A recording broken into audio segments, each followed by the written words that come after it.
here's the title slide. Okay, so let's go on with that. This shows the 4 events that I was talking about. The August 23rd is the brightest one, and then we are a number of observers are already gearing up for that. And probably within a day or two, we'll get the parallel tracks from John Irwin that follow the elevation so that we can precisely position observers properly, like I think you described, Roger, in your earlier talk. And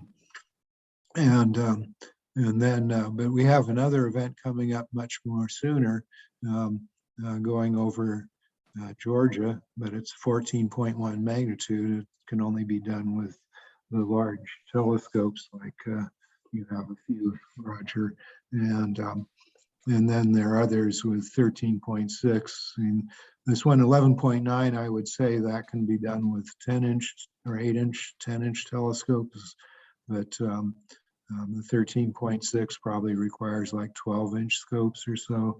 And we have one on August 24th over Arizona. I remember Dami was mentioning this path passes over Payson, which, so she was curious about that, and she looked on Google Earth and everything. And we drive through Payson quite frequently on our trips whenever we travel east from our home in Fountain Hills. That's the fastest way. But she was saying, oh, that must be a wonderful place to observe. But it isn't, because it's filled with trees. It's very forested, it's higher elevation, and it's very hard to find a place with a low enough altitude to observe. And this event's not, there's the altitude limit here. So it's, it's something like probably 15 degrees altitude or something. So that'll be a challenge. It's not, but anyway, let me go on to the next event. Hopefully, on the August 23rd, where we'll have more resources, can really do it. Hopefully, maybe we'll finally get this, the first observation. It's important to get, if we can, to get an observation before the DART impact on the 26th. Of September. So these early events are important if you can do them.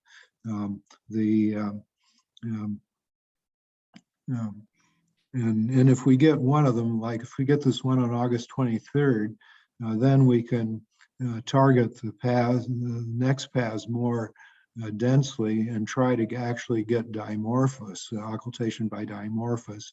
And there, the dimorphous occultations are about 1/5 of the Didymos ones. So these are the durations are about 2/100ths of a second. So the dimorphous occultations will be 1/5 of that, about 400ths of a second. So only one video frame. So it'll be a challenge to get those dimorphous events, which we hope to do. This just shows the August 17th event, the occult map of it. And here's the one for the 23rd, going Colorado to Texas. These are the best near-Earth asteroid occultations in North America in this year's events. And you can see I highlighted some of the Didymos events, but these are just for stars of about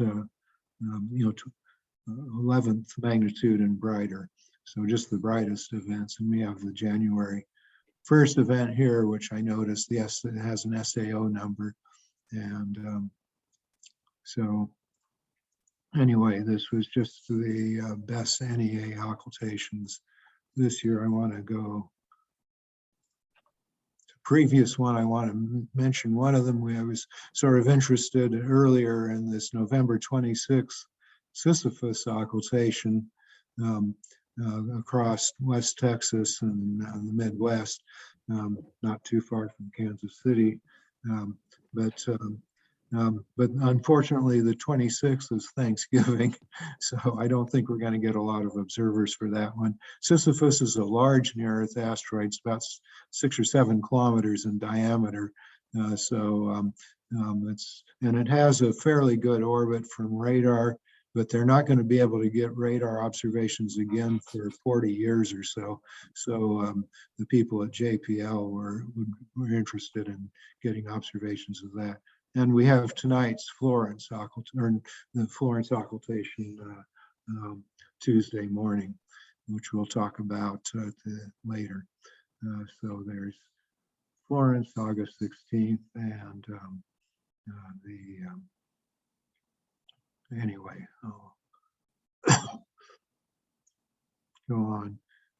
So concentrating on Didymos, these are the occultations that are occurring through October 17th. We've had a couple of them. The July 20th and the July 24th events have already happened. But these are magnitude 12.0 and brighter.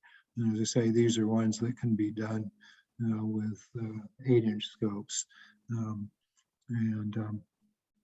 But you see, we have quite a few other opportunities coming up after, but in October, we really have a bunch of them concentrated in the Midwest.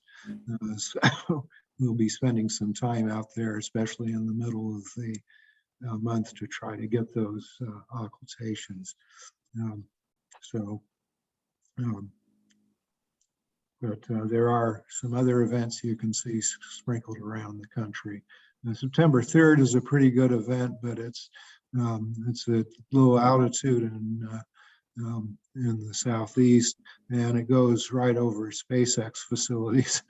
So I don't know if there's any real chance of observing it in South Texas, and the weather can be problematic there.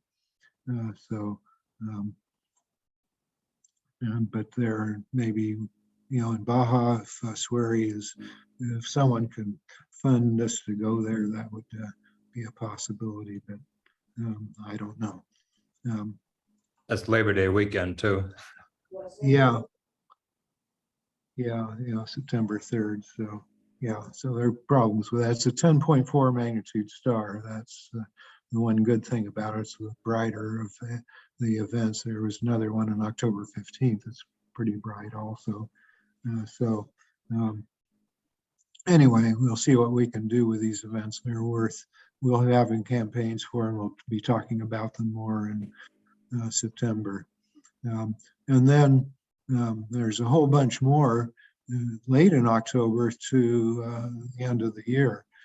So we have a bunch more opportunities here, culminating in the January 1st, December 31st, or I call it December 32nd Universal Time, and some of the tables that I do. But all different parts of the country have chances here. And here's the corresponding table of their events with giving the path in the last column here, so you can easily, if you see an event you want, you can go. This one, October 21st, is a bright star, 9.2 magnitude. Path those in just in British Columbia. That's in the previous one. So that's up here. That's a nice bright star. But it's a more forested part of the province where it's probably difficult to find sites to observe. So will be things to look at. Now these are all of the occultations of stars by Didymos during 2023. We just have the one good event in January here, but these others are mostly fainter. So we don't have as many good opportunities in 2023 as we do in October and November, December of this year. So we should take advantage of these other events, but just go on, although I haven't had a chance to label this event yet. Here, you can see the stars involved. The durations are getting pretty long, though. And they get up to even a third of a second here in January. But then late January, even 7/10 of a second on January 28th. But then the durations drop off, and those will be very much more difficult to observe. We probably really won't be able to get anything after January next year for Didymos. Sort of like Apophis. Apophis is getting too far away now that the diffraction smearing is just becoming too great, even for bright stars. So we really won't be able to do Apophis again, I don't think, until 2028 or so.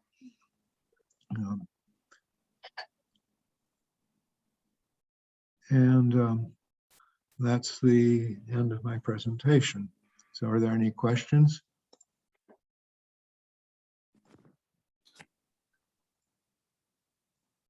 Sun Didymos data before the impact is obviously important. Is there the post-impact? Is that going to be irrelevant to see, whether there is an impact on the orbit by the impact?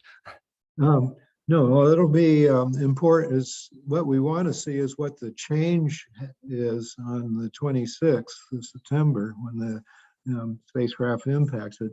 It's predicted to change the period of the orbit by a few minutes or so. And that will be noticeable in light curve observations after a year or two. But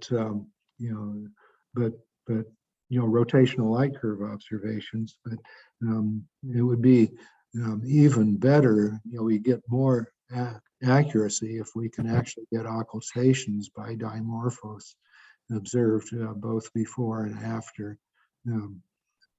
But it would have been better to get observations during the months earlier this year. So if we were able to get 2 or 3 or 4 occultations by Dimorphos before the impact, we could determine its orbit very accurately.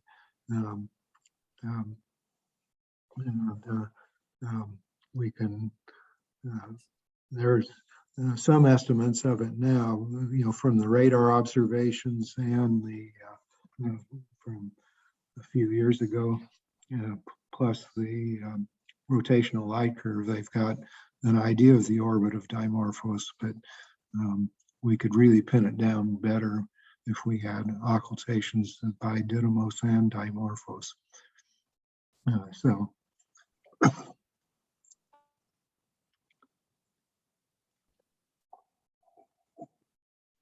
Anyway, why don't I stop my sharing and let me go to the next